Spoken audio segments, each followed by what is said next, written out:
आप सभी को प्रेज द लॉर्ड, जय मसीह की। आइए अपने दिन की शुरुआत परमेश्वर के वचन के साथ करें। आज का वचन भजन संहिता 36 और उसका 9वां पद। इसमें लिखा है, क्योंकि जीवन का सोता तेरे ही पास है, तेरे प्रकाश के द्वारा हम प्रकाश पाएंगे। यह सत्य है कि मनुष्य के शारीरिक जीवन की शुरुआत परमेश्वर से ही होती है। पवित्र बाइबल धर्मशास्त्र में लिखा है कि परमेश्वर ने प्रथम मनुष्य आदम को जमीन की मिट्टी में से बनाया और उसके नथनों में जीवन का श्वास फूंक दिया और आदम जीवित प्राणी बन गया। आज भी जब तक परमेश्वर माता के गर्भ में जीवन का श्वास नहीं डालता, बच्चा अपने आप से जीवन प्राप्त नहीं कर सकता। अतः यह स्पष्ट है कि जीवन का सोता परमेश्वर ही है।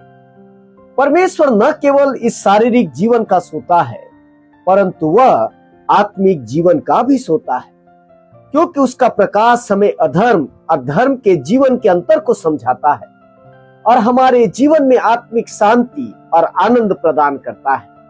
हम हमेशा स्मरण रखें कि परमेश्वर के निकट आनंद की भरपूरी है और उसके दाहिने हाथ में सुख सर्वदा बना रहता है। प्रिय भाई और बहनों, कहा जाता है कि जिसकी आत्मा शुद्ध होती है उसका शरीर भी शुद्ध होता है, और जिसकी आत्मा अशुद्ध होती है उसका शरीर भी अशुद्ध होता है। अतः आत्मा की शुद्धि के लिए परमेश्वर के प्रकाश का होना आवश्यक है। स्मरण रखें, आत्मिक शांति और शुद्धि शारीरिक स्नान और दान पुण्य के काम से नहीं, परंतु परमेश्वर के प्रकाश और उसकी संगति से प्राप्त होती है। जैसे हम दूषित जल ग्रहण नहीं कर सकते, उसी तरह परमेश्वर भी दूषित आत्मा ग्रहण नहीं कर सकता। इसलिए कि परमेश्वर शारीरिक और आत्मिक जीवन दोनों का सोता है।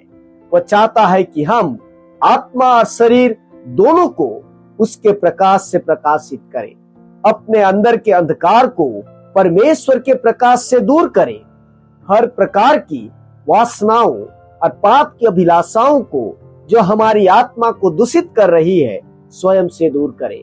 परमेश्वर के प्रकाश से आत्मा को रोशन करें, शरीर अपने आप रोशन हो जाएगा। आपका दिन अच्छा हो, प्रभु आपको आशीष दे। आमीन।